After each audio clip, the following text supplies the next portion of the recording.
Hey, all right. So, like I said earlier, I'm going to start reading Into the Wild to y'all. This is not mandatory, it's not assigned. It is just simply me reading out loud and talking about my thoughts.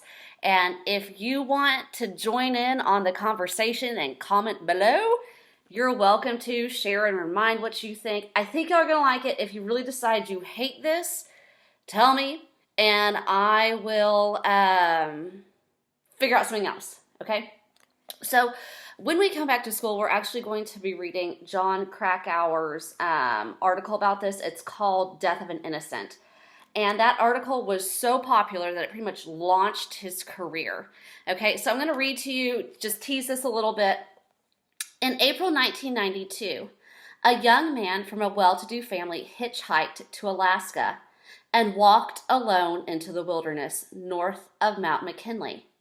His name was Christopher Johnson McCandless. He had given $25,000 in savings to a charity, abandoned his car and most of his possessions, burned all the cash in his wallet, and invented a new life for himself. 4 months later, his decomposed body was found by a moose hunter. Okay, so this is what it looks like. You can Google him. This was Christopher McCandless. You'll learn in a little while that he actually found it was a bus that had been left in the wilderness for hunters to sleep in. And then I know this is hard to see, but you can see his whereabouts, how he went, the directions he went through, all this. So, Into the Wild. And I'll look for storybooks, and if I can find some, I'll read for you that later. So I'm going to read to you by reading the author's note because I think it's important. And I'll pause after that, and if you enjoy it, then I'll keep reading chapter 1. In April 1992, a young man from a well-to-do East Coast family hitchhiked to Alaska and walked alone into the wilderness north of Mount McKinley. 4 months later, his decomposed body was found by a party of moose hunters. Shortly after the discovery of the corpse, I was asked by the editor of Outside Magazine to report on the puzzling circumstances of the boy's death. His name turned out to be Christopher Johnson McCandless. He'd grown up, I learned, in an affluent suburb of Washington, D.C., where he'd excelled academically and had been an elite athlete.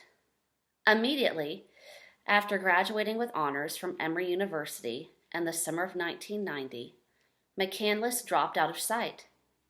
He changed his name, gave the entire balance of a $24,000 savings account to charity, abandoned his car and most of his possessions, burned all the cash in his wallet, and then he invented a new life for himself, taking up residence at the ragged margin of our society, wandering across North America in search of a raw, transcendent experience.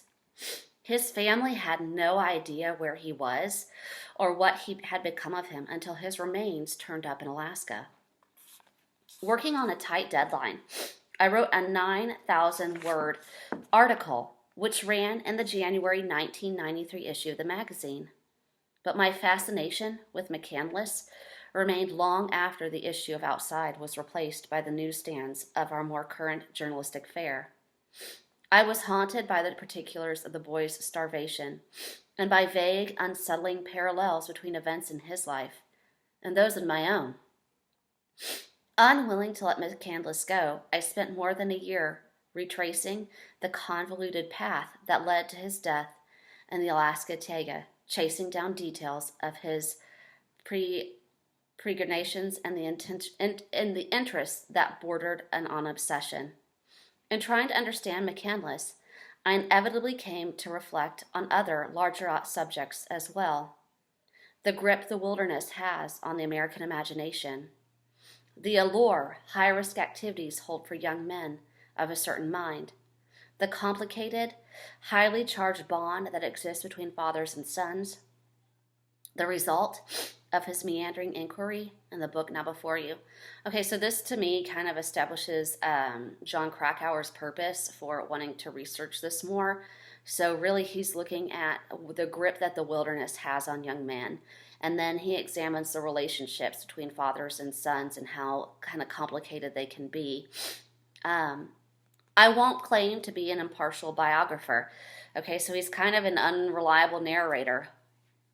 McCandless's strange tale struck a personal note that made a dispassionate re-rendering of the tragedy impossible. Through most of the book, I have tried, and largely succeeded, I think, to minimize my authorial presence. But let the reader be warned.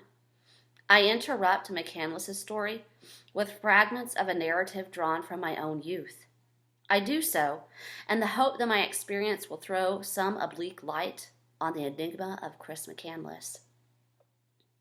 He was an extremely intense young man and possessed a streak of stubborn idealism that did not mesh readily with modern existence.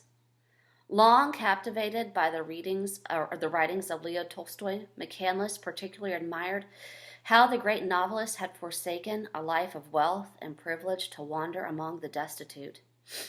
In college, McCandless began emulating Tolstoy's asceticism and moral rigor of a degree that first astonished and then alarmed those close to him. When the boy headed off into Alaska bush, he entertained no illusion that he was trekking into a land of milk and honey. Peril, adversity, and Tolstoyan renunciation were precisely what he was seeking. And that is what he found in abundance. For most of the 16-week ordeal, nevertheless, McCandless more than held his own.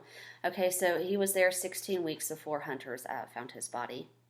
Indeed, were not for one or two seemingly insignificant blunders, he would have walked out of the woods in August 1992 as anonymously as he had walked into them in April. Instead, his innocent mistakes turned out to be pivotal and irreversible. His name became the stuff of tabloid headlines, and his bewildered family was left clutching the shards of a fierce and painful love. A surprising number of people have been affected by the story of Chris McCandless's life and death. In the weeks and months following the publication of the article in Outside, it generated more mail than any other article in the magazine's history. This correspondence, as one might expect, reflected sharply divergent points of view. Some readers admired the boy immensely for his courage and noble ideals. Others fulminated that he was a reckless idiot, a wacko, a narcissist who perished out of arrogance and stupidity and was undeserving of the considerable media attention he received. My conviction should be apparent soon enough, but I will leave it to the reader to form his or her own opinion of Chris McCandless. So I read parts of this with class periods from a couple years ago, and the constant discussion was Chris McCandless innocent? Did he not know what he would encounter? Or was he so full of pride and hubris that he thought he could walk in there with virtually nothing into the Alaskan bush and come out alive? So that's going to be up for discussion. All right, so if you are enjoying this, we will read chapter 1 next. That is the author's note. I will have this posted for you to listen to in just a little bit.